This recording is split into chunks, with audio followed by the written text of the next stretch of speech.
Rebonjour, comme je l'ai dit, nous sommes le 13 juillet 2022 à Saint-Louis. Saint-Louis, en Alsace, est la ville carrefour des trois frontières, l'Allemagne, la Suisse et la France où j'habite. Le Seigneur a élu domicile chez moi. Ce sont les miracles de notre génération, de notre époque moderne, comme il l'a fait des générations passées. Et je lui dis merci. Pour moi, je ne me trouve pas supérieur à vous. Non, c'est un mérite d'un choix que lui-même a fait. Je n'ai pas invoqué le Seigneur, comme on vous dit dans les ministères, on invoque le Seigneur pour venir vous sortir de ceci. Non. Jésus a dit, tu veux prier, entre dans ta chambre, ferme la porte et parle à ton Père Tout-Puissant qui habite en toi. Il t'écoutera. Ces trois représentations nous donnent la leçon. Le Père, le Fils et le Saint-Esprit. Quand vous avez les trois dans votre maison, je vous dis que vous avez du mal à sortir de chez vous. Ben oui. La sainteté s'installer chez vous, vous avez peur de les offenser. La surprise était très grande depuis février, mes frères et sœurs. Alors, je continue. Parce qu'en janvier, quand il a commencé à me parler de cette situation que nous vivons, je ne comprenais pas très bien. Il fallait prier pour le monde. Et nous y sommes. Alors aujourd'hui, le 13 juillet, c'est la fête de Saint-Henri. Mais je vais lire en anglais, parce que comme vous savez, le Cameroun est bilingue. Il nous faut mettre à jour notre connaissance de ces deux langues, mais tout en expérimentant nos langues maternelles. L'enfant réfléchit par la langue maternelle. Et si la maman n'a pas appris la langue de sa mère, c'est sa faute. L'enfant devient vide, une coquille vide. Parce qu'il ne peut pas réfléchir en français ni en anglais. Ce n'est pas sa langue maternelle. C'est la langue des autres. Ce sont les langues de colonisation. Donc, il va réfléchir comme un colonisé. C'est tout. Et nous allons avancer à la prière de Saint Henri. Et qui était Saint Henri? Let us read my weekdays missal. Order from Mass for weekdays.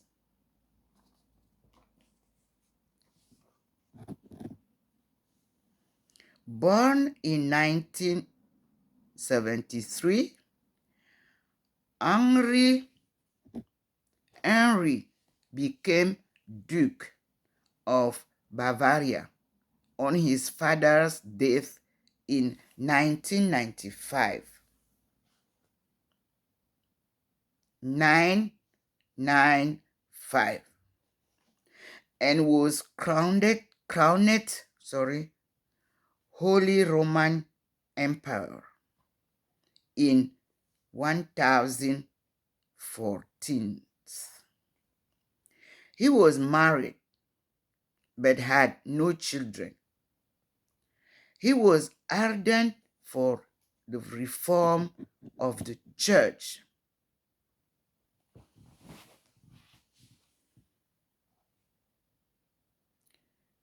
Took part in synods, founded monasteries, appointed bishops of integrity.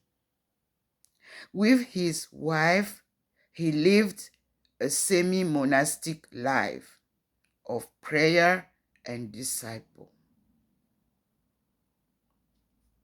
From the common of holy men and women, for 1 cent collect, and he was very faithful with his wife.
In your strength, O Lord, the just one rejoices. How greatly your salvation makes him glad. You have granted him his soul's desire. O God, who in your saints have given an example and brought us protection in our weakness, to help us treat the path of salvation, merciful grant that we, who honor the heavenly birthday of Blessed Henry,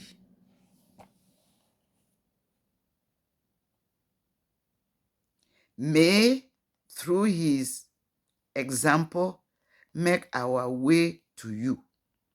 Through our Lord Jesus Christ, your Son, who lives and reigns with you in the unity of the Holy Spirit, one God, forever and ever.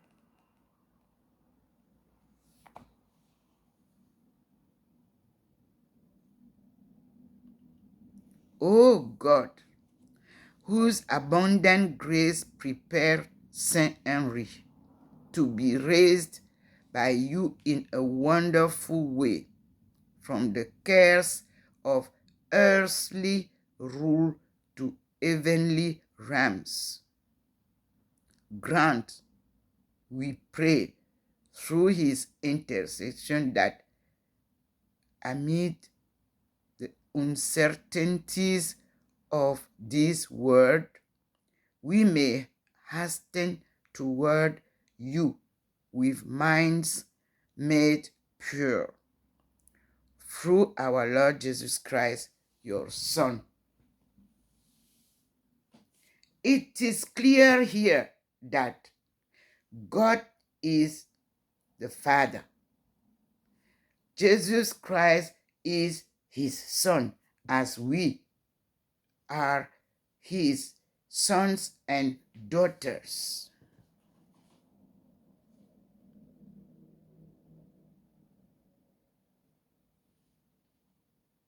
So, those who claim that Jesus will come back to deliver us are wicked. Let us see something that make it clear for us. In French language, we will sing a song that is always praise Christ in every churches, in English and in French, in every language. The song is in French. Le Christ est vivant. Le Christ est vivant. Alléluia. Il est parmi nous. Alléluia. Béni soit son nom dans tout l'univers. Alléluia. Alléluia.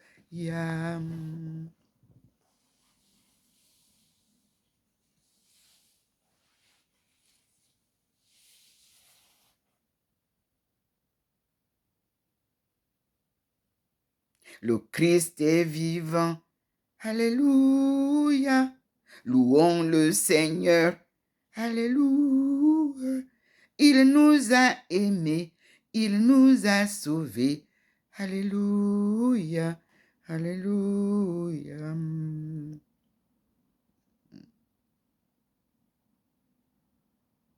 Le Christ est vivant. Alléluia. Allons proclamer. Alléluia. La bonne nouvelle à toute nation. Alléluia. Alléluia. Le Christ était mort. Alléluia. Le Christ est vivant. Alléluia. Le Christ est présent. Le Christ reviendra. Alléluia. Alléluia. Louange au Seigneur. Alléluia. Au Père très bon. Alléluia. Au Christ à l'Esprit. Au siècle sans fin. Alléluia. Alléluia. Ici, mes frères et sœurs, c'est vous qui chantez comme ça à l'église chaque jour. Mais vous dites que c'est le Christ là, dans toutes vos églises là, réveillées. C'est le Christ qui viendra nous sauver. Mais moi, je vous dis, relisez bien l'Ancien Testament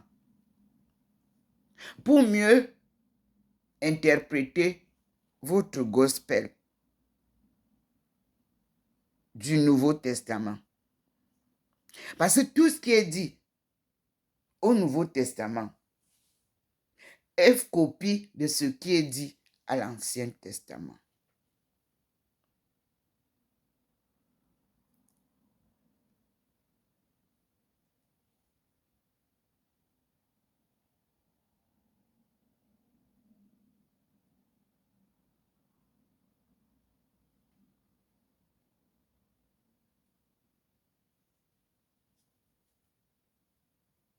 So, happy the man who has placed his trust in the Lord, Almighty God. Because Jesus Christ also placed his, how can I say it? All his life in trusting the Lord, Almighty God.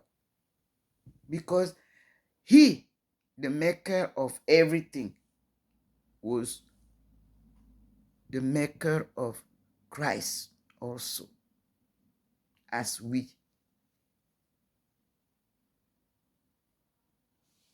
Those who are saying they are born again, they didn't understood what means born again. Born again means you remove yourself from the wicked life and live according to the word of God and the teaching of God, according to the two stones written with his own hands that he gave to Moses, where we have the 10 laws of how to praise God and live with God. This week, we will read those two stones of the word of God given to Moses for us. And they said, Moses told us that the Lord said we have to teach those laws to our children and children of our children, which means generation after generation. But this wicked generation, everybody refused almost to read what was written on those stones. Everybody is praising money. And we went astray. Now God wants us to understand.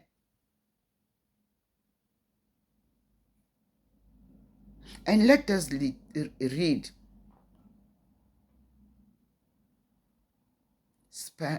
and we have Psalms 1, 1 to 4. Psalm 91, 13, 14. Psalm 39, 5. And so on. His delight is the law of the Lord.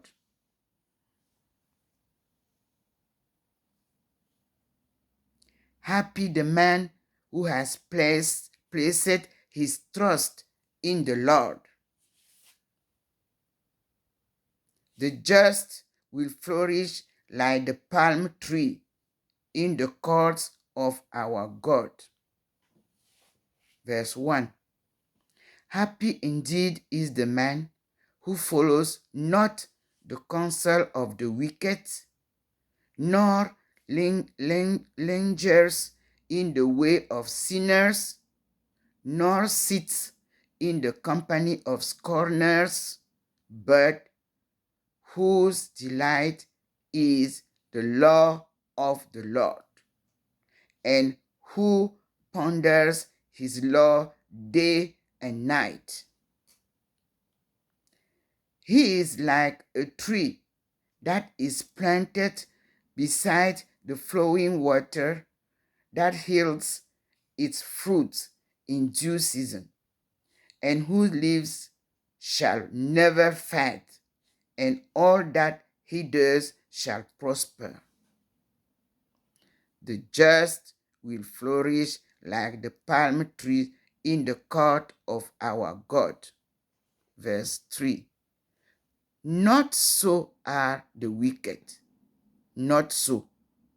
For they like winnowed chaff, shall be driven away by the wind. For the Lord guards the way of the just, but the way of the wicked leads to doom. Acclamation. Let us acclaim the gospel. Hallelujah, hallelujah. If anyone loves me, he will keep my word, said the Lord. And my Father will love him, and we shall come to him and make our home with him. Hallelujah. So you can understand the confirmation of what is in my house.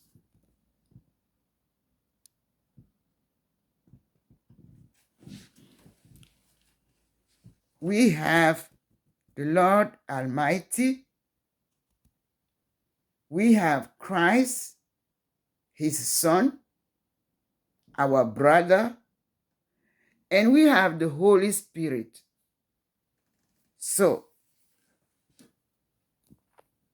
make your house be a place where the Lord will be visiting you every time, brothers and sisters.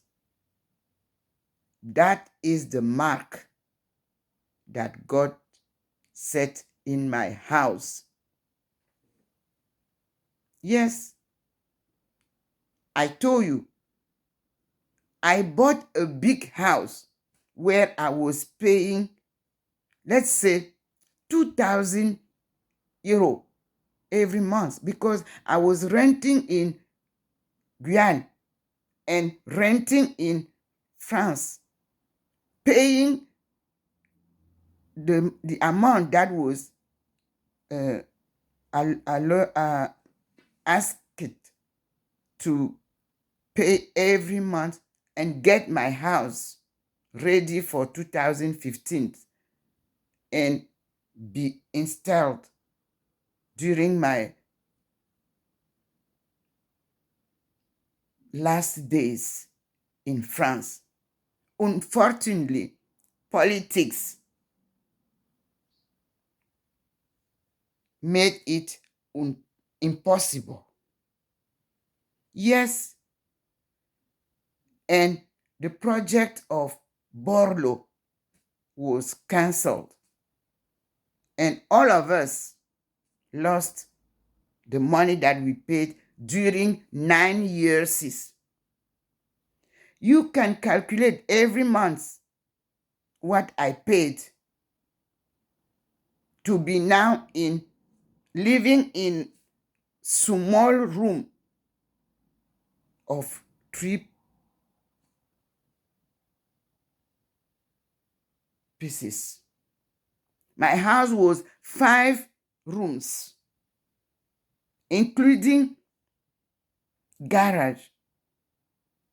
When I was going to Guyana, I have to park my car inside my house and close down everything.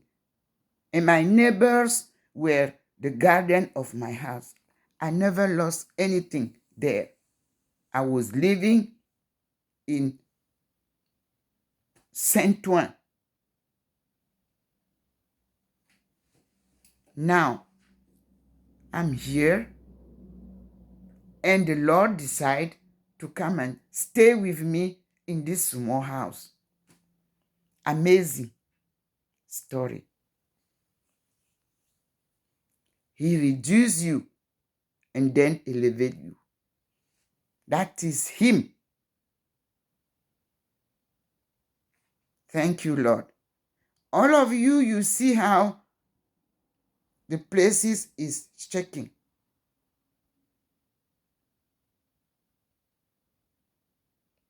We give even the tiger, which is my lunar horoscope sign. Thank you, God. Thank you. Thank you, God. You are wonderful. Let us go outside. Before we go there, why I'm going? Because the Lord has, you see, He's showing me something. You know, here, when the light enters, it guides me to something.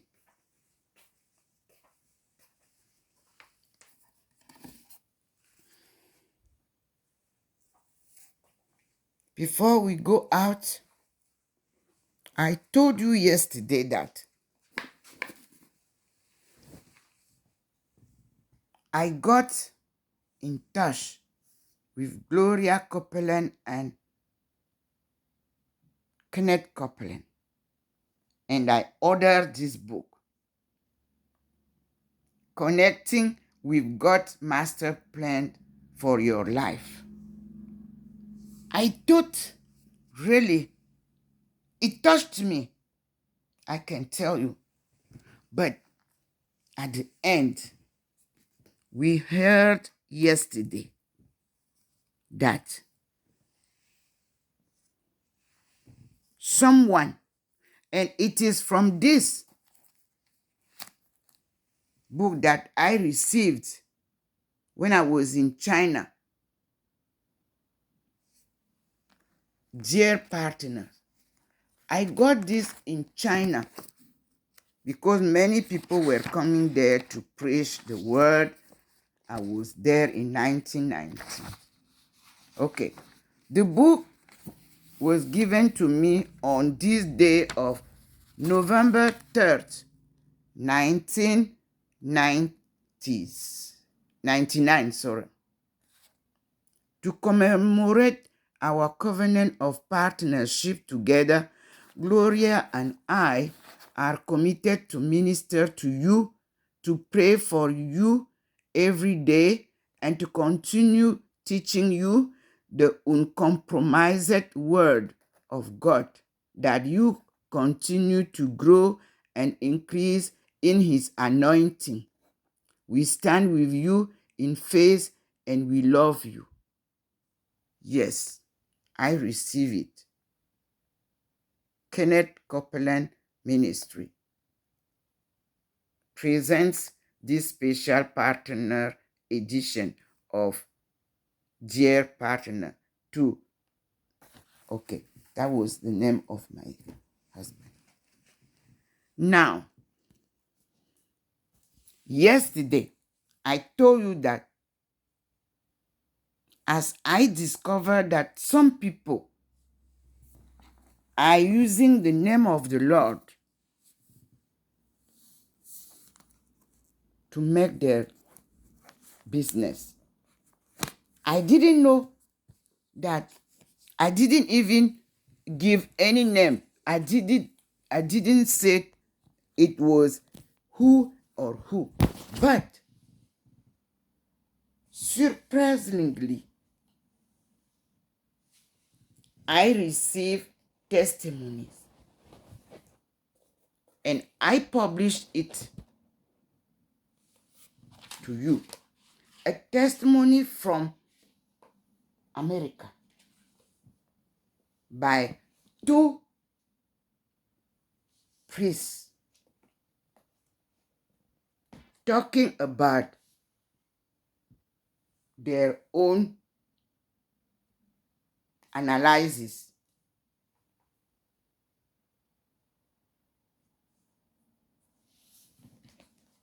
of who is who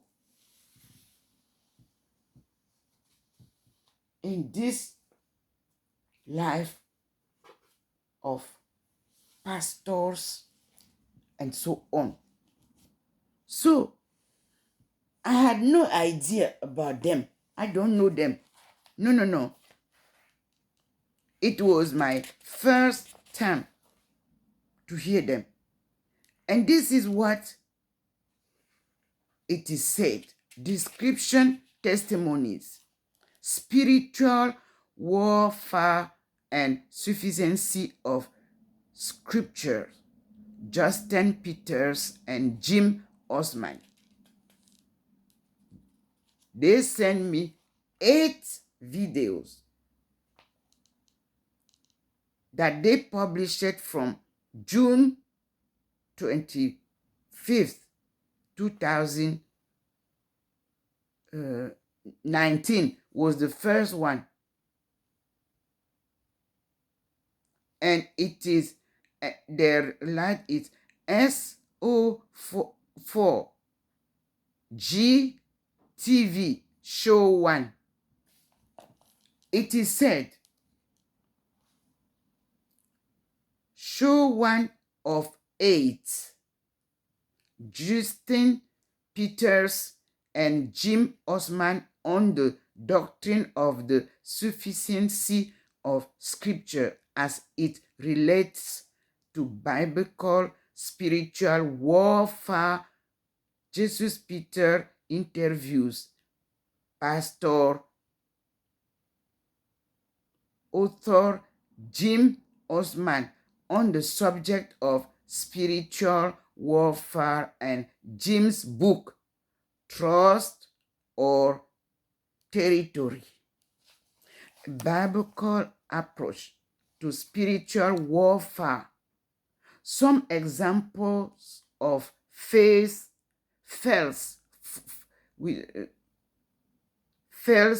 teaching on spiritual warfare are briefly discussed, as well as some false teachers are named. These issues will be discussed in greater details in coming episodes. Jim Osman starts this series by giving viewers a brief testimony of how the Lord changed his thinking on this very important subject.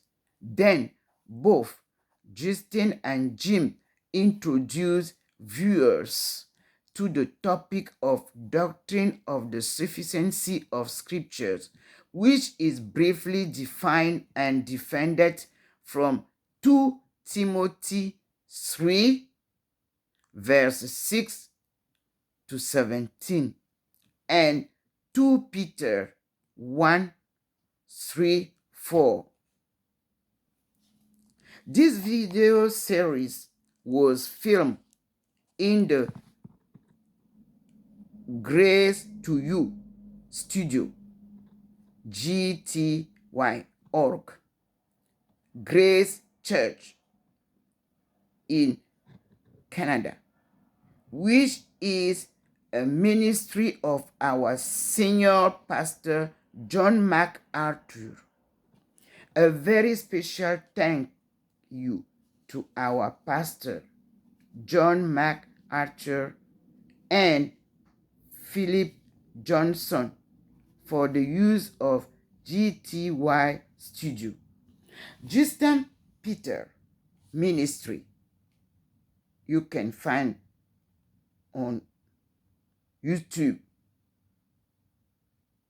by writing justinpeters.org. More info at https://justinpeters.org. Jim Osman, https is dash you can find kootenaichurch.org. Kootenai is KOOTENAI church.org. And Facebook you can find is https://www.facebook.com Kootenai Church. Brothers and sisters, I have not yet watched all the 8 series. I will do it to understand. But I can tell you, myself, I already said that those who collect money in the name of the gospel,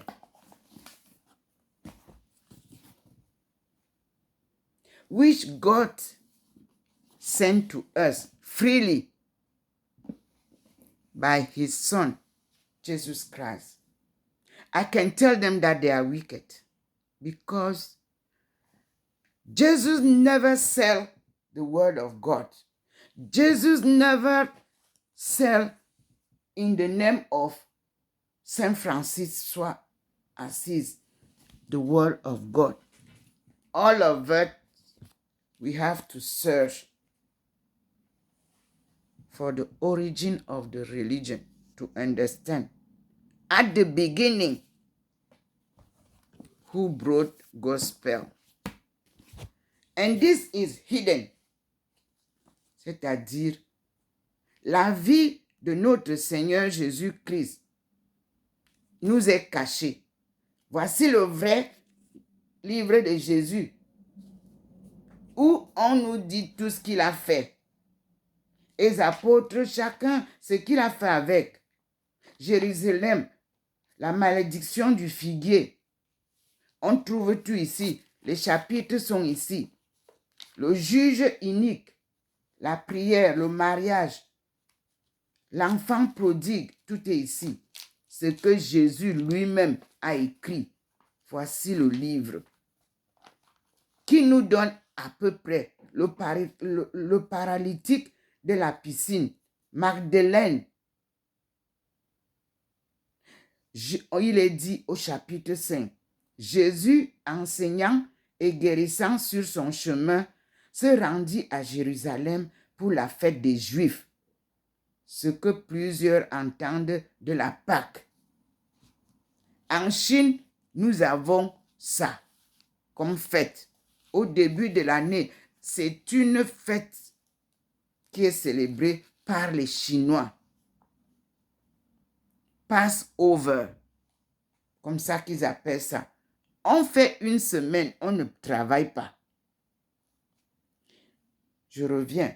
Il savait qu'il y trouverait les pharisiens aussi malveillants et plus puissants qu'en Galilée. Depuis le miracle de Capharnaüm, les pharisiens complotaient contre lui. Non qu'il l'ait eu encore beaucoup attaqué, mais parce qu'il prêchait une autre pénitence que la leur, faisait d'autres œuvres et menait une autre vie.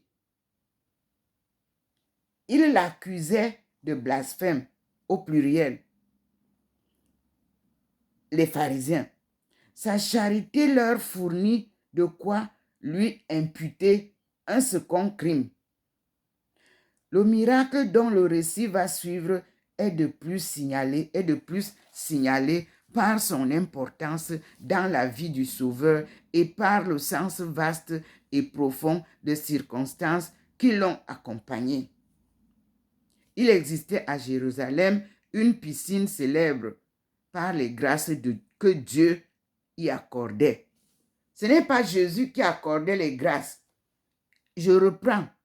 Il existait à Jérusalem une piscine célèbre par les grâces que Dieu y accordait. On la nommait piscine de Bethsaïde et en grec piscine probatique ou des brebis, la piscine des brebis. Bethsaïde signifie maison de miséricorde. Les prêtres y lavaient les brebis du sacrifice. De là, ce nom de piscine des brebis. C'était un bassin d'eau pluviale, entouré de 5 galeries d'architecture. Sous ces galeries se rassemblaient un grand nombre de malades, aveugles, boiteux, éthiques et autres, qui attendaient les mouvements des eaux. Les eaux. Car il arrivait qu'à certains moments de l'année, l'eau était soudainement agitée par l'action invisible d'un ange et le malade qui descendait le premier dans la piscine après que l'eau avait été ainsi remuée se trouvait aussitôt guéri, quelle que fût son infirmité. Semblable à ces malades qui, assemblés sous les 5 galeries de la piscine, attendaient que les eaux devinssent salutaires, le peuple juif, séparé des autres peuples et enfermé dans les 5 livres de Moïse, attendait le Rédempteur. Mais ce peuple était devenu infirme et sa loi ne le guérissait pas.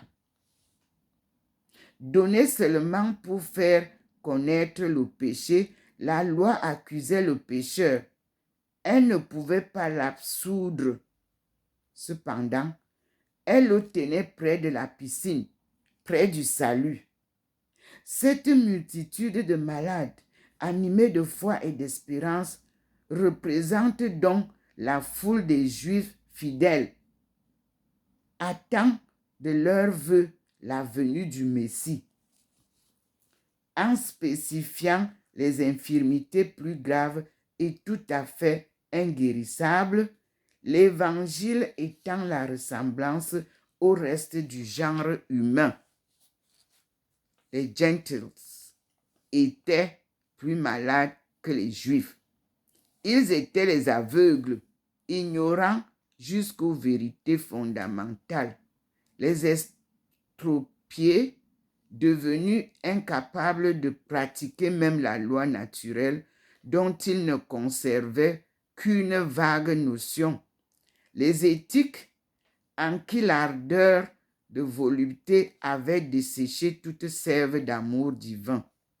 Ceux-là, donc, radicalement perdus, ne pouvaient plus rien entendre que du miracle.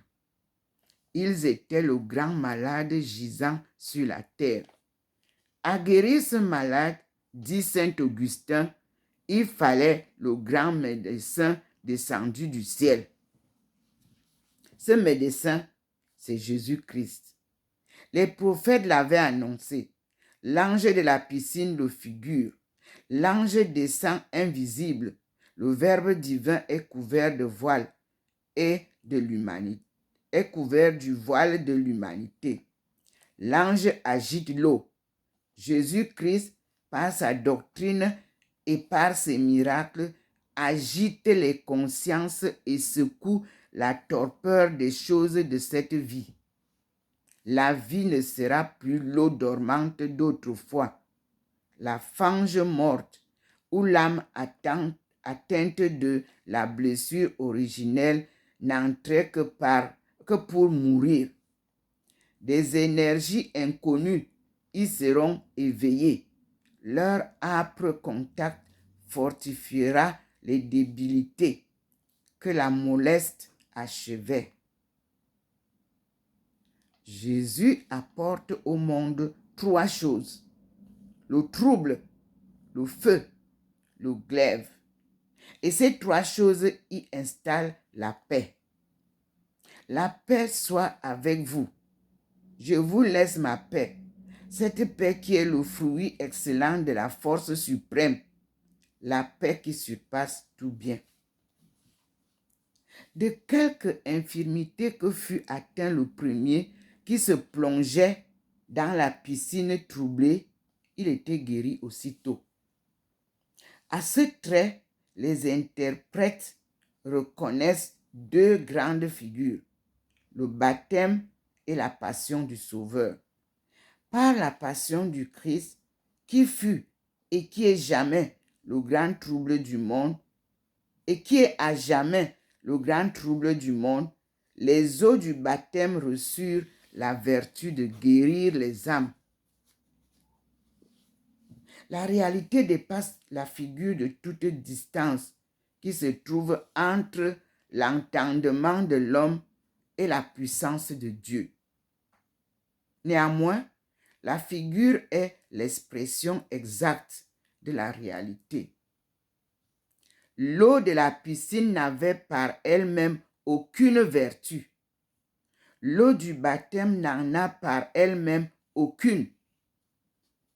À l'eau de la piscine, il fallait la descente de l'ange et le mouvement qui l'excitait.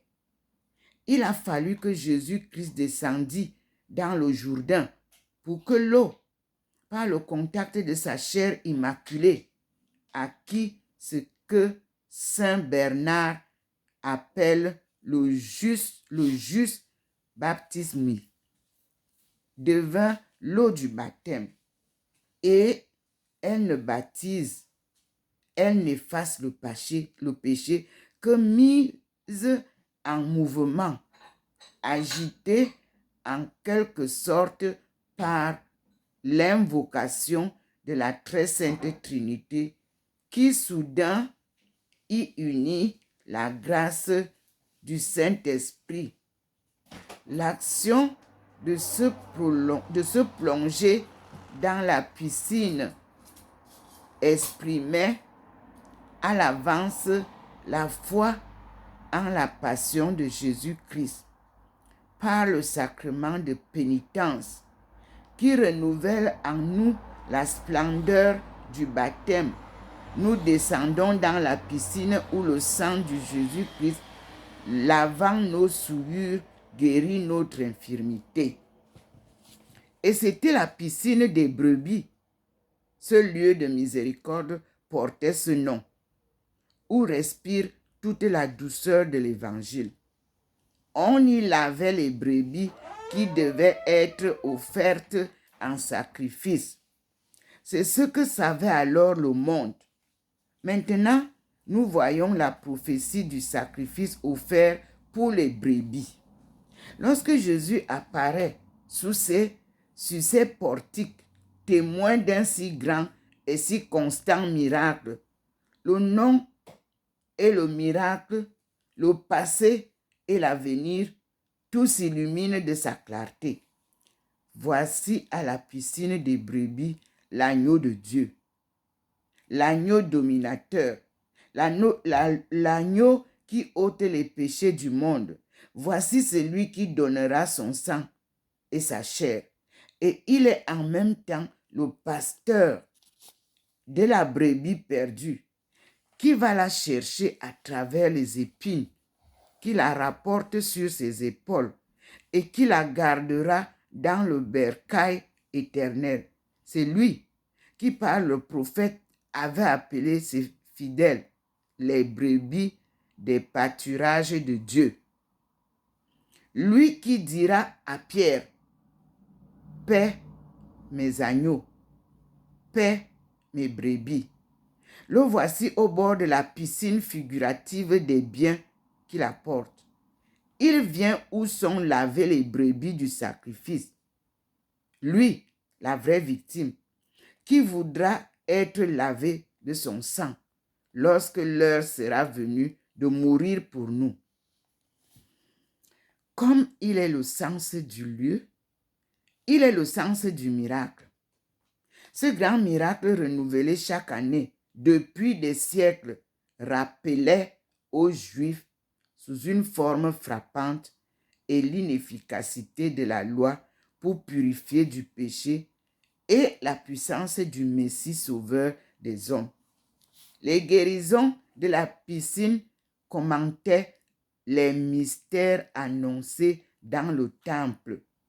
Elles excitaient la prière, fortifiaient l'espérance, préparaient la foi au baptême. Puisque l'eau pouvait guérir les malades du corps, par l'eau les malades de l'âme pouvaient être également guéris.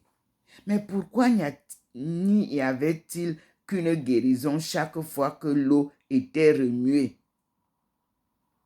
Pour signifier l'unité, répond saint Augustin, un seul Dieu, un seul baptême, et celui-là seul est purifié de toute infirmité spirituelle qui participe dans l'unité de l'Église catholique au mystère au pluriel de Jésus-Christ. Vainement le baptême des hérétiques pourra être un vrai baptême. il ne sauvera pas ceux qui vivent sciemment et volontairement hors de l'unité. Le salut est venu une seule église en a reçu la dispensation. Ce seul malade guéri par les eaux de la piscine est donc la figure de tous les vrais chrétiens qui, lavés au baptême, ne forment qu'un seul et unique peuple chrétien. Premier et dernier corps mystique de Jésus-Christ. Ceux qui, quoiqu'en temps divers, et en lieux différents, reçoivent le baptême de l'unité, sont les membres d'un même corps divin. Ils descendent au bain sacré et ils en sortent comme un seul homme. Les autres n'appartenant point au corps de l'Église sont semblables à ceux qui se plongeaient dans les eaux après le premier et qui n'en obtenaient aucun avantage. Ils arrivent trop tard.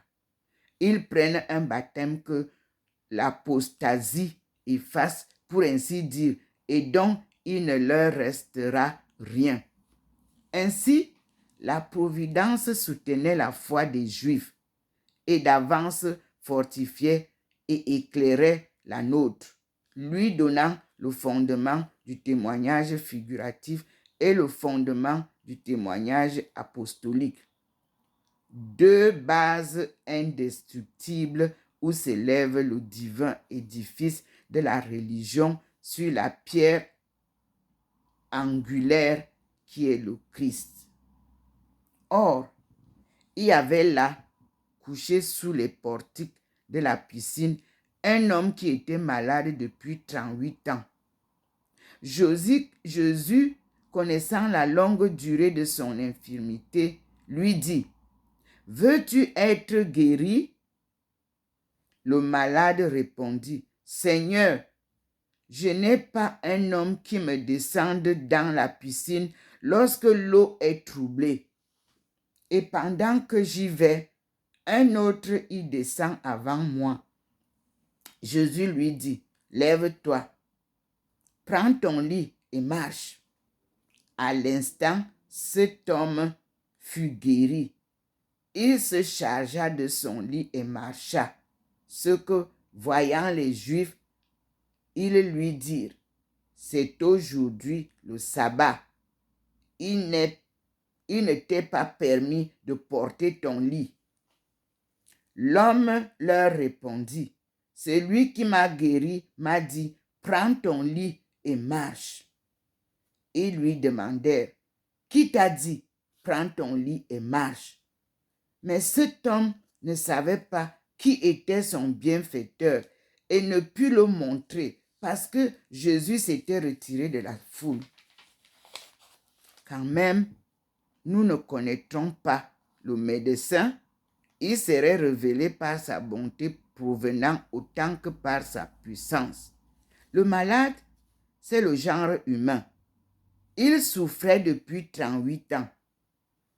Ce nombre n'est pas indiqué sans but. Deux grands interprètes, Saint Augustin et le vénérable Bede,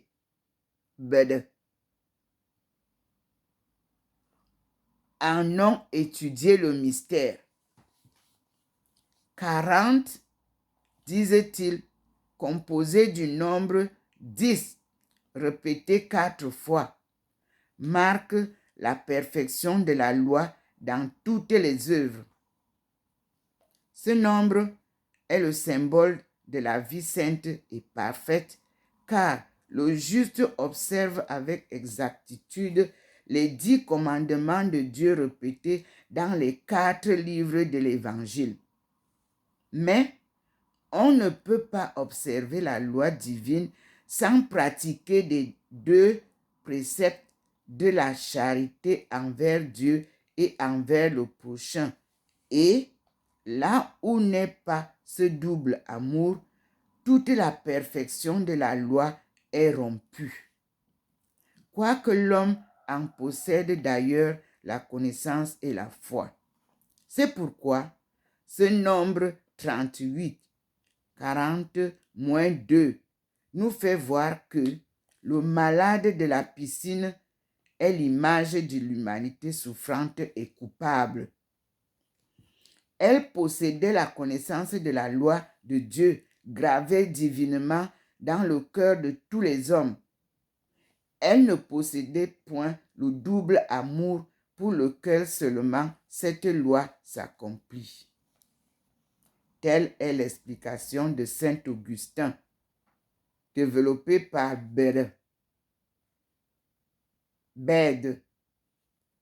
Le monde est désaccoutumé de ces sortes de recherches et peut disposer à en admettre le résultat. Néanmoins, aucun esprit grave ne niera que les 38 années du paralytique couvrent un mystère et ne dédaignera une solution que tels hommes ont proposée.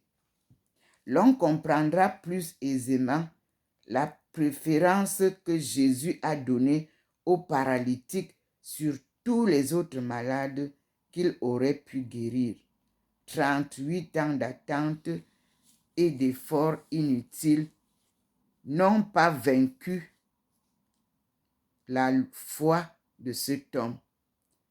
Il attend toujours, il s'efforce toujours pour avoir mis davantage en pratique la leçon que le Seigneur donnera plus tard sur la persévérance dans la prière.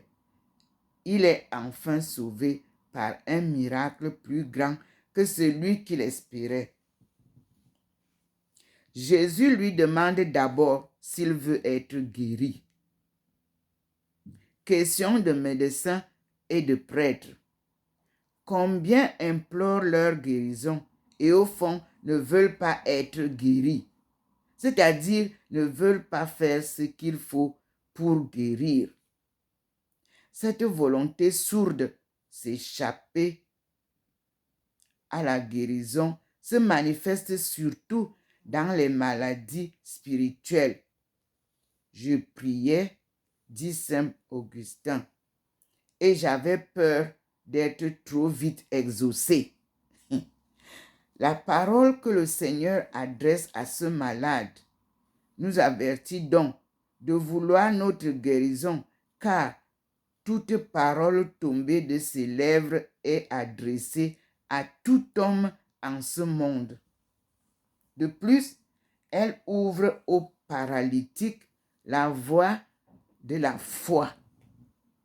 Jésus n'exige pas un acte de foi de ce malade qui n'est pas venu à lui, qui ne lui demande rien, qui ne le connaît pas, mais il veut qu'il sache et n'oublie point qu'il a été l'objet d'un miracle, afin que son âme aussi soit guérie et sauvée par la foi. Le paralytique répond humblement en homme qui a profité de la douleur. Il ne murmure pas, n'accuse pas la providence, ne doute pas de la vertu du remède divin. Entre guillemets, Seigneur, je n'ai point d'homme pour me jeter dans la piscine, et pendant que je m'y traîne, un autre y descend avant moi. Nulle plainte. Toutes les âmes que Jésus prévient font voir ce fond de droiture, d'humilité et de grandeur. Cela est sans exception dans l'Évangile. Malgré tous les abaissements, en dépit de toutes les souillures, l'empreinte divine est restée sur la drachme perdue. L'œil de Dieu seul peut reconnaître cette marque. Il la reconnaît et il n'y a fange où sa main ne plonge pour reprendre son bien. Il ira à Samarie et sur les confins de Tyr et de Sidon. Il ira chez les publicains et les pharisiens.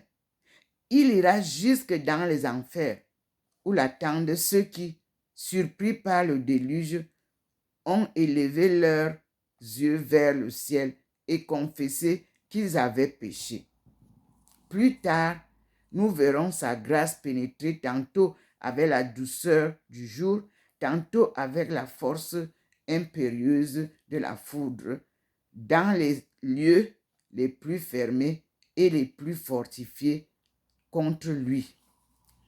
Il ne dédaignera ni l'échafaud du criminel, ni le cabinet du savant, ni même au miracle, les prisons honteuses des captifs de la volupté. Il entrera partout où une larme, un soupir protestent contre les triomphes de Satan et lui disent: je n'ai pas d'homme, venez, secourez-moi. Jésus dit au paralytique: lève-toi, entre guillemets. C'est la guérison. Ces mots créent la force que le malade n'avait plus. Il ajoute: prends ton lit et marche. 2 commandements adressés à l'homme guéri pour constater le miracle, pour convertir les Juifs, pour affermir notre foi. Le genre humain, dans la personne du paralytique, disait: je n'ai pas d'homme. L'homme est trouvé. Pilate le dira: Ech homo. Voici l'homme. Point d'exclamation. La parole du paralytique prépare la parole de Pilate. Et ces 2 paroles mystérieuses s'éclairent l'une par l'autre dans toute leur profondeur. C'est donc au genre humain que Jésus commande: lève-toi. Point d'exclamation. À présent, tu peux agir. Il ne faut que vouloir. La piscine est toujours ouverte, l'eau toujours agitée, et toute infirmité de l'âme toujours guérie. Prends ton lit. Point d'exclamation. Le lit de l'âme, c'est le corps. Dans ce corps corrompu, tu gisais. Enlève-le de terre. Soustrais-le à la corruption. Par la grâce de sacrement, ton âme est maîtresse de ton corps et peut le réduire en servitude. Marche. Point d'exclamation. Éloigne-toi de l'air empoisonné où tu devins infirme. Monte vers les hauteurs salubres, vers le ciel. Point d'exclamation. À la ligne. Le paralytique obéit. Les Juifs interviennent avec les propos du monde. Entre guillemets, que fais-tu là? Tu violes la loi. Point d'exclamation. Et le paralytique de répondre: je fais ce que m'a ordonné celui qui m'a guéri. Fermez les guillemets. Les Juifs insistent. Ils demandent au paralytique non pas qu'il a guéri, mais qu'il lui a dit de prendre son lit et de marcher. Ils ne tiennent nul compte du miracle et n'en veulent pas connaître l'auteur. Ils veulent savoir qui a ordonné ce qu'ils regardent comme une transgression. Caractère qu'ils montreront partout, aussi fidèles à eux-mêmes que Jésus. Persévérant dans leur justice inspirée par la haine, comme il est persévérant dans sa miséricorde inspirée par l'amour. Le paralytique ne peut nommer ni montrer. Il ne connaît pas Jésus. Et Jésus s'est retiré de la foule. La foule fait du bruit, dit un père. Jésus veut être vu en secret. Dans la cohue des infirmes de l'âme, figurée par ces infirmes du corps, parmi les pécheurs et parmi les méchants, nul ne peut s'élever à la connaissance de Dieu. Cependant, le paralytique sut qu'il avait guéri. Jésus le trouva dans le temple. Nouveau trait à la louange de cet homme. Usant de sa force recouvrée, il n'alla pas se mêler aux affaires ni aux voluptés du monde. Il vint au temple. Par là, il mérite de voir Jésus. Jésus lui dit, entre guillemets, ne pêche plus désormais, de peur qu'il ne t'arrive quelque chose de pire. Fermez les guillemets. Donc, la maladie de cet homme avait été la suite de ses péchés. Encore que tous les maux corporels ne viennent pas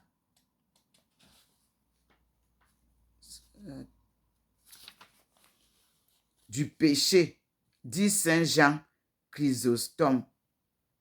Néanmoins, le péché en est la cause la plus générale. Dieu punit le corps des fautes de l'âme, afin que la maladie du corps nous fasse penser à celle de l'âme, sur laquelle nous nous abusons. Sa clémence fait tourner l'affliction de la chair à l'avantage de l'esprit. Nous ne tombons pas malades que par une disposition de la providence souvent cachée, toujours utile, jamais injuste. Nous guérissons plus sûrement par la prière que par les remèdes des médecins. Donc, excusez-moi.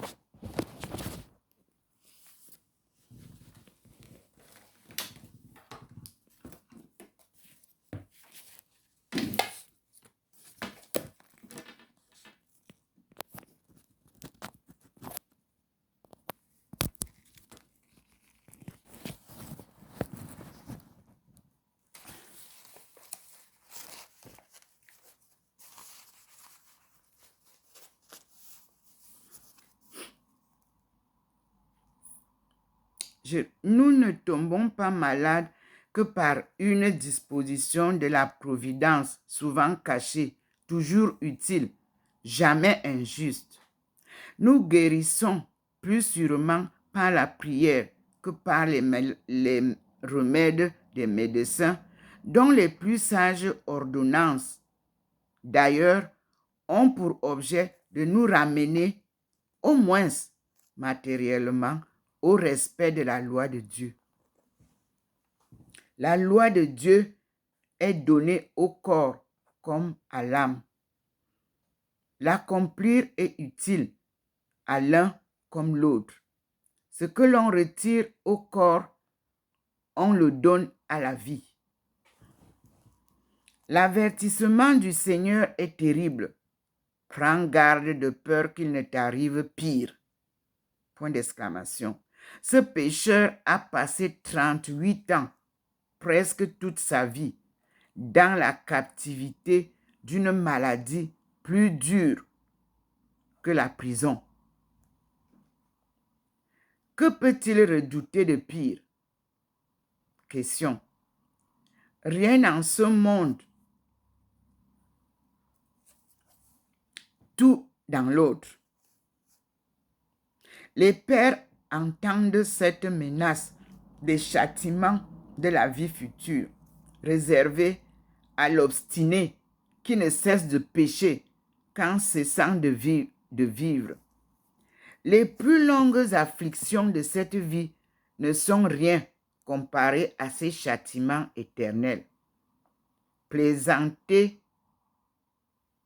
dit Saint Jean Chrysostome, plaisantez maintenant, gens d'esprit, qui n'admettent pas que la justice divine veille punir des péchés d'un instant par l'éternité des supplices.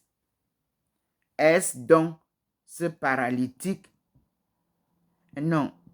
Est-ce donc que ce paralytique avait péché durant 38 ans pour être puni pendant 38 ans? Il avait commis des péchés d'un instant. Vous voyez la durée de sa peine.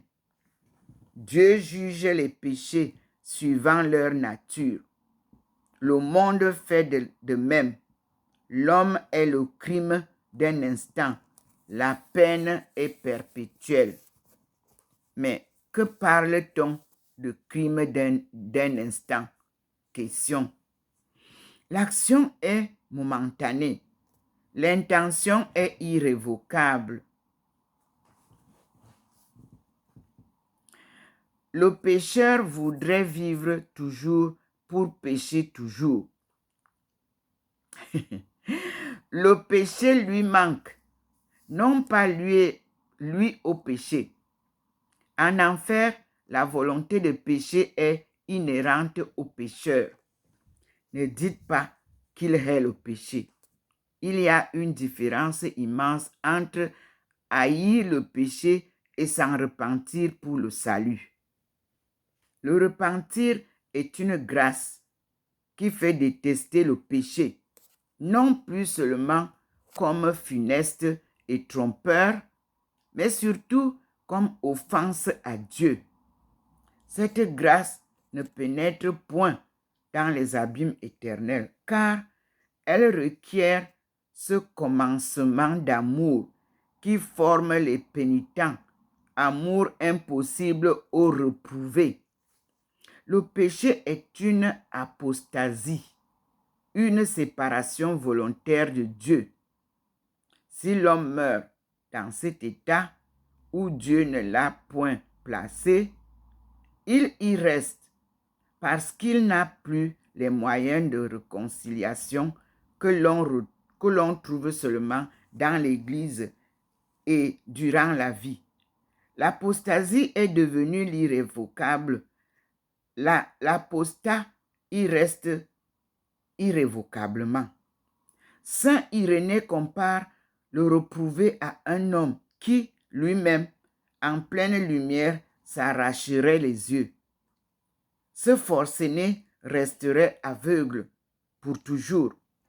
Non aveugle par défaut de lumière, mais aveugle par lui-même, s'étant de sa propre volonté privé de l'organe qu'il tenait du bienfait de Dieu pour jouir de la lumière.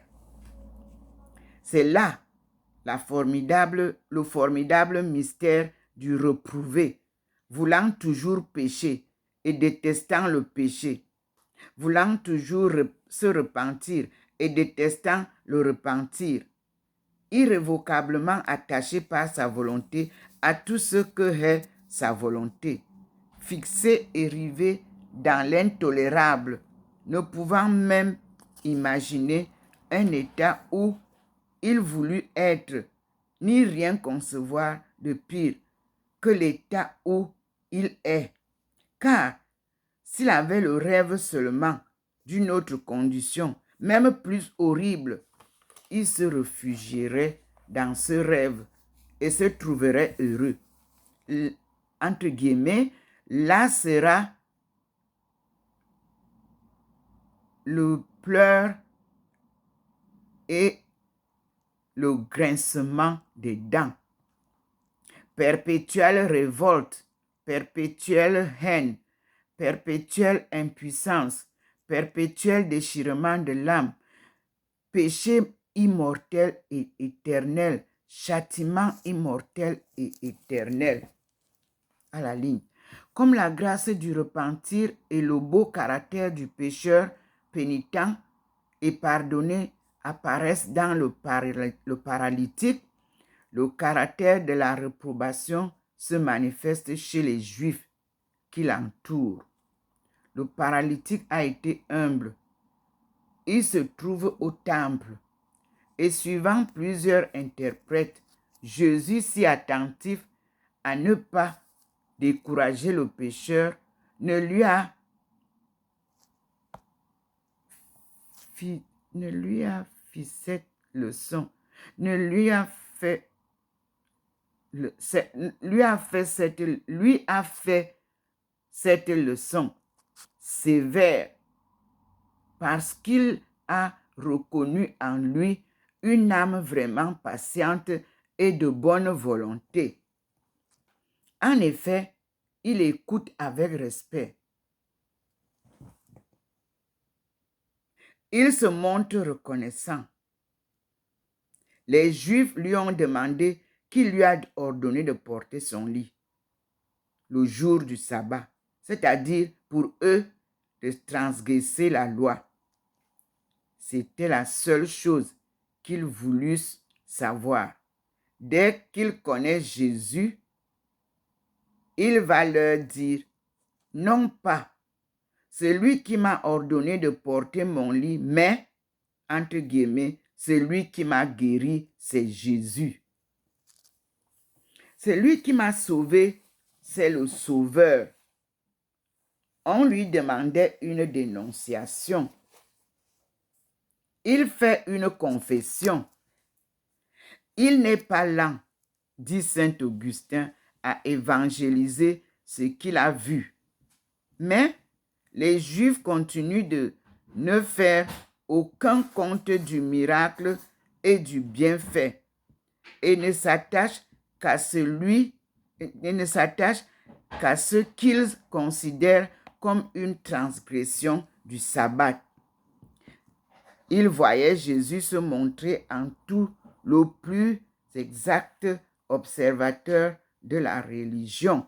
Mais ce n'était pas leur religion à eux, celle qu'ils avaient faite eux-mêmes, au gré de leur orgueil, au profit de leurs intérêts. Ils songèrent dès lors à le faire mourir et commencèrent à le persécuter, criant partout que Jésus de Nazareth violait la loi du Seigneur. Jésus leur répondit, entre guillemets, « Jusque ici, mon Père n'a point, entre guillemets, cessé d'agir, ni moi, je ne cesse point d'agir avec lui. » Fermez les guillemets. Par ces mots, il affirmait sa divinité. Dieu ne se reposa le 7e jour qu'en ce sens qu'il cessa de crier. Il ne cessa et ne cesse d'agir pour la conservation des choses criées.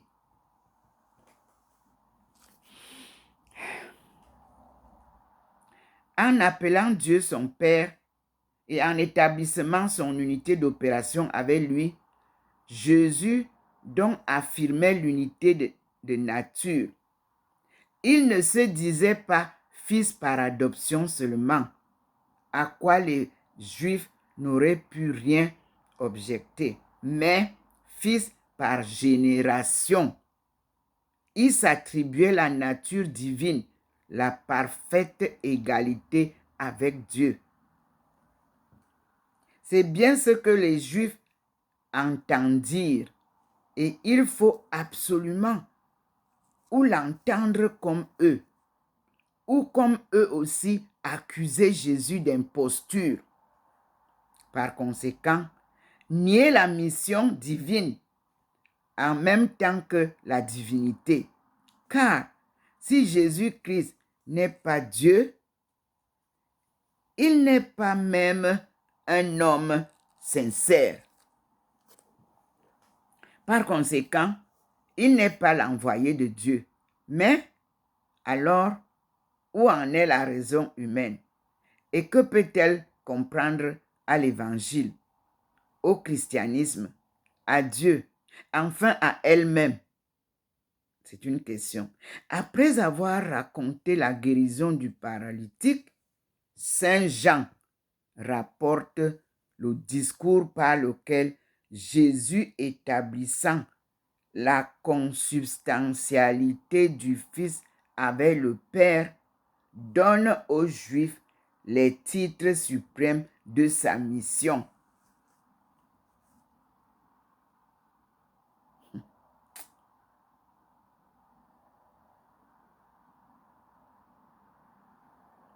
Devant ces paroles éclatantes, la raison s'incline. Elle reconnaît profondément le maître de la vie et de la mort. Entre guillemets, en vérité, je vous le dis, qui écoute ma parole et croit à celui qui m'a envoyé à la vie éternelle et n'encourt point la condamnation. Mais il a, entre guillemets toujours, passé de la mort à la vie. En vérité, je vous le dis, le temps vient et il est déjà venu où les morts entendront la voix du Fils de Dieu. Et ceux qui l'auront entendu recouvreront la vie. Car comme le Père a la vie en lui-même, aussi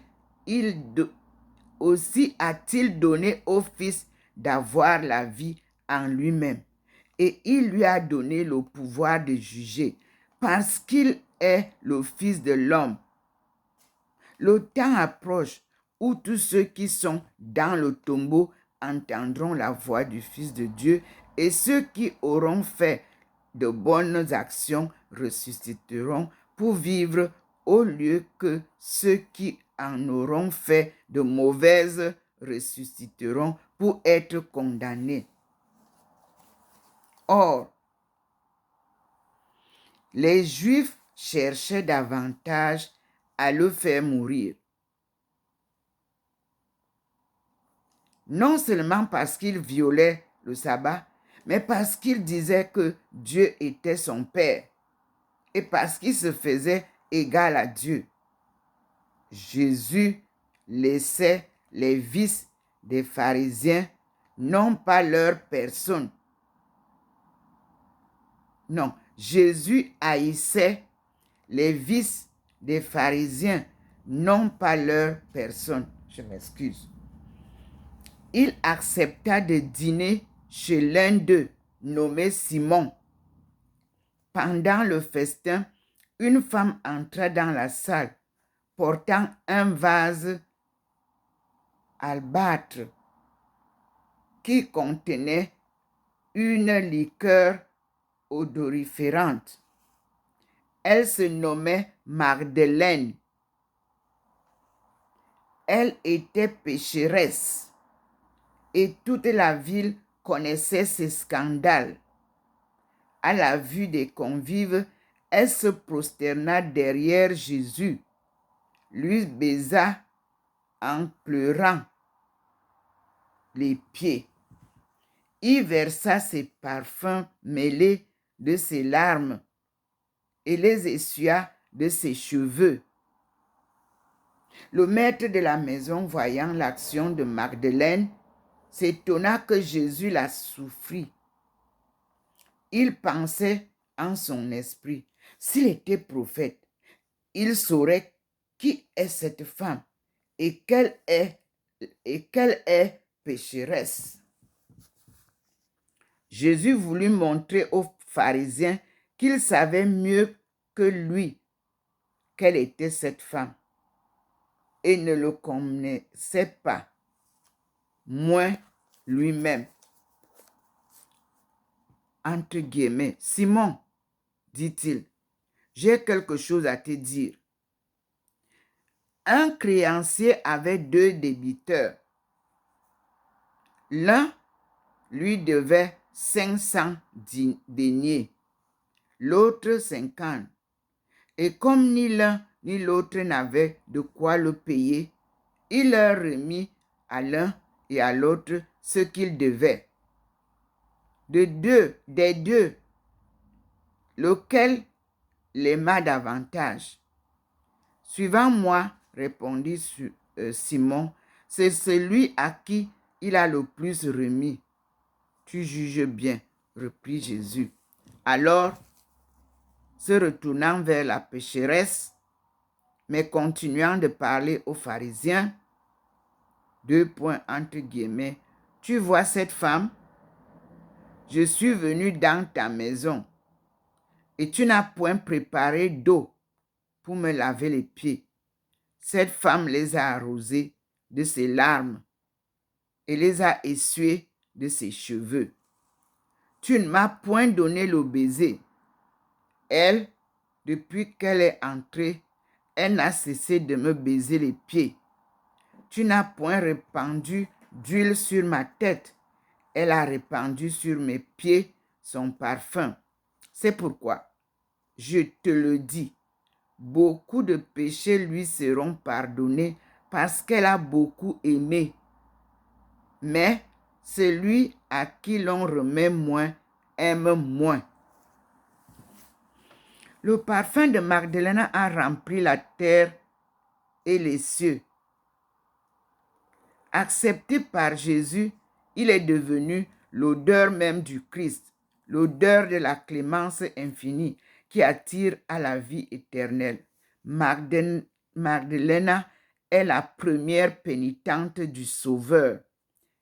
Elle le reconnut vraiment Sauveur, dans le sens qu'il devait, entre guillemets, sauver son peuple de leurs péchés.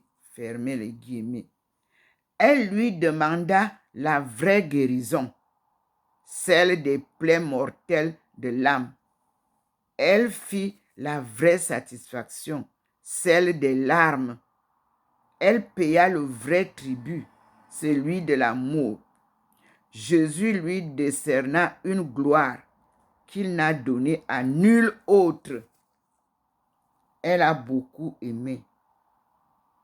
Cette parole est de celle que n'avait pas encore été prononcée dans le monde.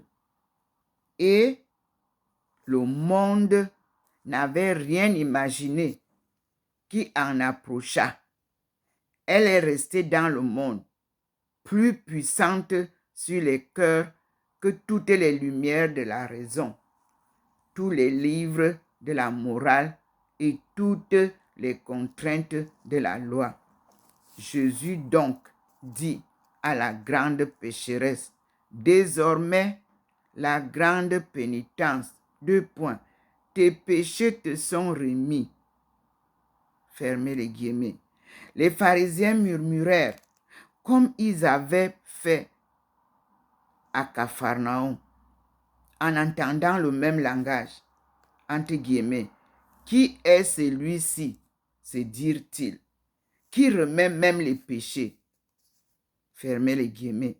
Le monde en pareil cas, ou ne permet point que l'on condamne, ou ne permet point que l'on pardonne. Il n'a qu'une infâme indulgence ou une implacable rigueur.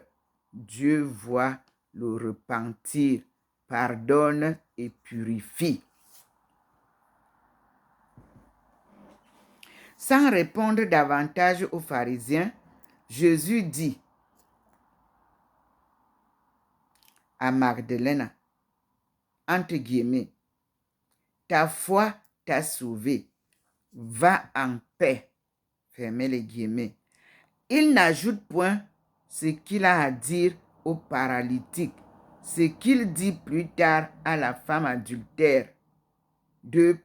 Ouvrez les guillemets. Ne péchez plus. Fermez la parenthèse. Elle aime. Il n'a plus rien à lui dire. À la ligne. Cette pécheresse est la même que Magdalena, de laquelle il est ailleurs écrit que notre Seigneur l'avait délivrée de 7 démons. La même aussi que Marie Magdeleine, sœur de Lazare et de Marthe, de qui Jésus dira, elle a choisi la meilleure part. Elle sera au calvaire à côté de Marie et de Jean, les deux vases très purs de la sainteté virginité, de la sainte virginité. Elle y sera comme la réalité des promesses d'immense miséricorde dont Tamar et Rabat, aïeul du Messie, étaient la figure. Ressuscitée de la grâce, elle aura encore la gloire d'être la première entre les disciples qui verra Jésus victorieux sorti du tombeau.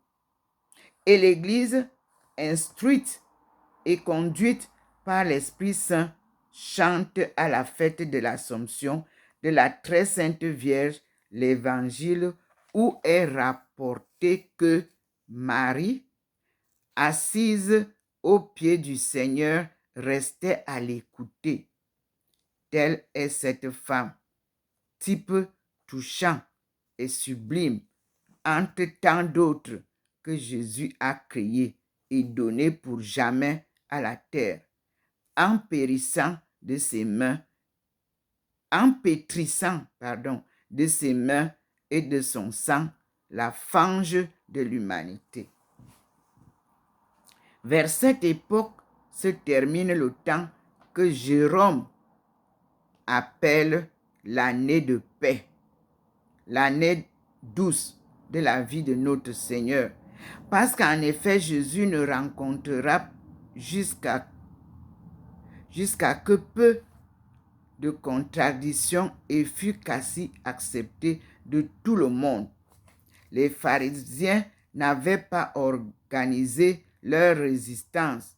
Le peuple, laissé à lui-même, recevait avec amour le bienfait de Dieu.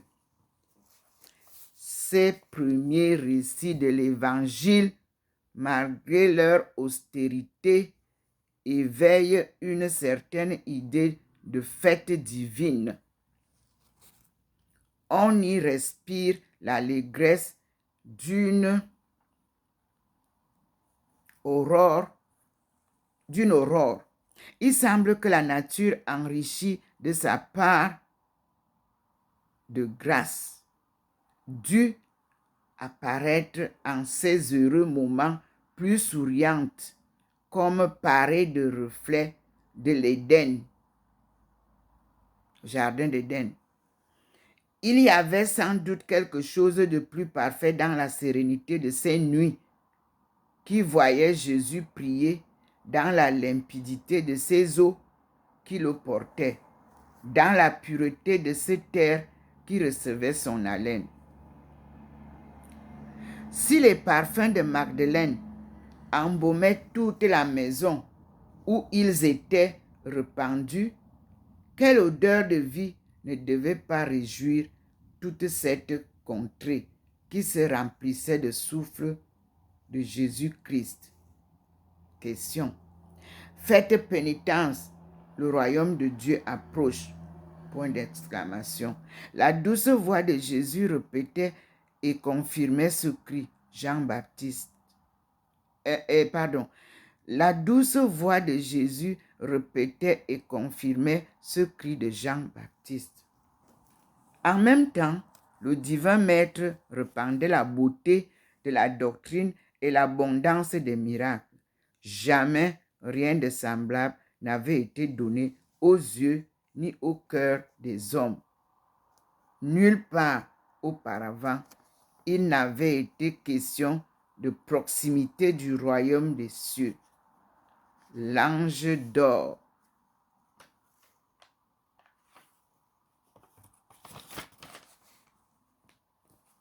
L'ange d'or était derrière. Le voici qui vient, qui approche, et c'est maintenant. Et la pénitence est une larme du cœur récompensée aussitôt par la plénitude de l'amour dans la vérité de Dieu. Mes frères et sœurs, c'était le livre 2 et nous l'avons lu ensemble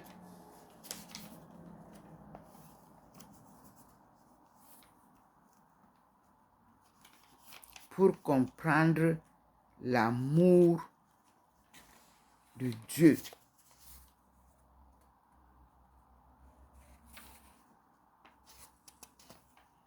Et nous vous disons, Seigneur, frères et sœurs,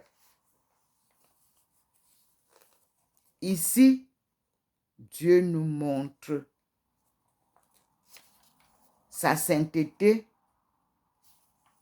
Dieu nous montre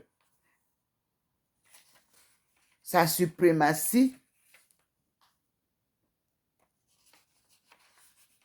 Et Dieu nous montre comment Jésus guérissait les malades par la puissance divine de son Père. Oui, il n'a jamais dit qu'il était Dieu.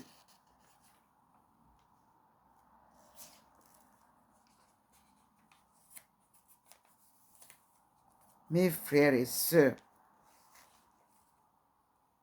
comprenons donc l'évangile selon Jésus-Christ lui-même,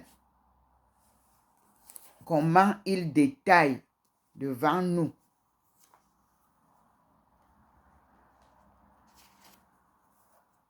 qui il est. Et il nous dit bien que il ne peut rien sans l'autorisation et la puissance divine.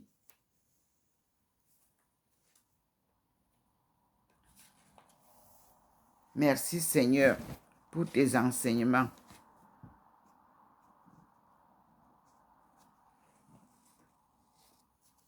Et à vous, mes frères et sœurs, méditons ces lectures que le Seigneur nous donne dans le livre de la vie de notre Jésus-Christ. Et c'est là où nous allons trouver, à partir de ce livre, nous allons trouver la vraie évangile. Parce que Dieu, lui, il n'est pas limité. Il ne vend pas les leçons qu'il nous donne. Non, moi non plus, je ne vends rien. Je suis l'esclave de Dieu, comme papillon, que j'ai pourtant flairé, histoire, à Saint-Laurent-du-Maroni, et que j'ai vu Jean Papillon, le Figaro.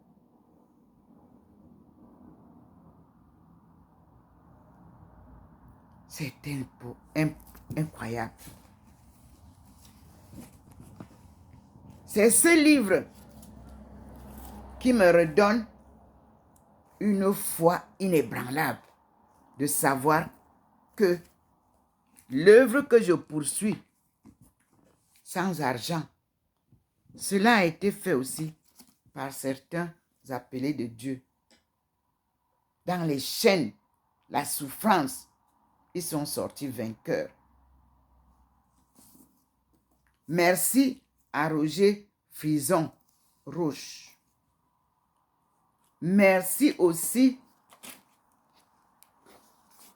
au Centre socio-culturel de Saint-Louis qui m'a offert ce livre le 19 mars 2018.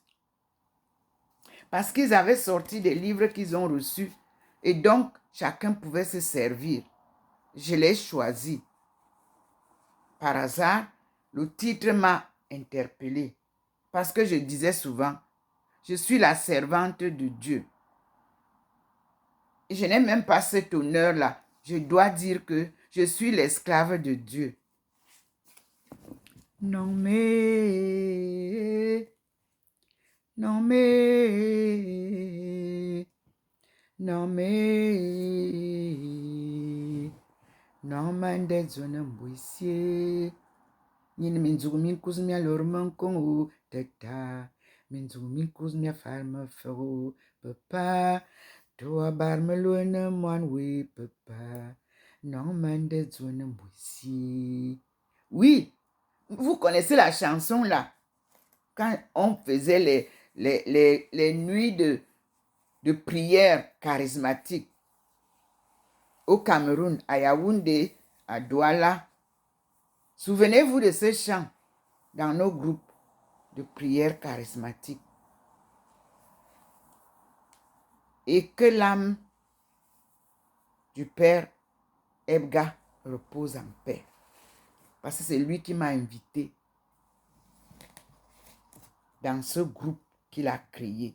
Et Fata, je vous ai publié hier quelques données. Merci Seigneur. Nous passons donc maintenant à une autre vidéo où nous allons, le Seigneur a maintenant intensifié la lumière. Mais je dois d'abord, je termine en allant vous montrer. Et puis on va faire une deuxième vidéo, une troisième vidéo, pardon. Le Seigneur a illuminé déjà grandement et il veut que je la reçoive, cette lumière. Voyez, elle est là, très grande. Mais je ne sors pas encore parce que la troisième vidéo va nous donner la splendeur visible. Mais je suis déjà là. Et vous voyez comment il est déjà entré dans la maison. Vous avez vu? Vous voyez là, vous pouvez voir.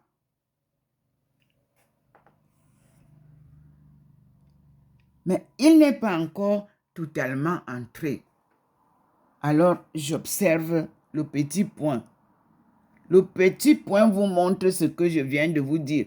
En entrant, vous voyez comment le petit point vous montre l'entrée du Seigneur qui va bientôt être effective dans la maison. Alors, vous voyez, la table est déjà bien éclairée et le Seigneur a déjà aussi éclairé la route, l'avenue du général de Gaulle pour vous montrer comment il biaise et va et entre chez sa servante. Regardez la route. Au lieu de continuer tout droit, il traverse la route et il entre chez sa fille. Nous l'accueillons. Et quand il arrive, il vous envoie d'abord les... Vous voyez, le petit point vous montre. Il vous envoie d'abord ces êtres célestes sur le balcon. À tout à l'heure, mes frères et sœurs. Je suis Dr Ndomo Melingi Thérèse qui accueille le Seigneur, Dieu créateur.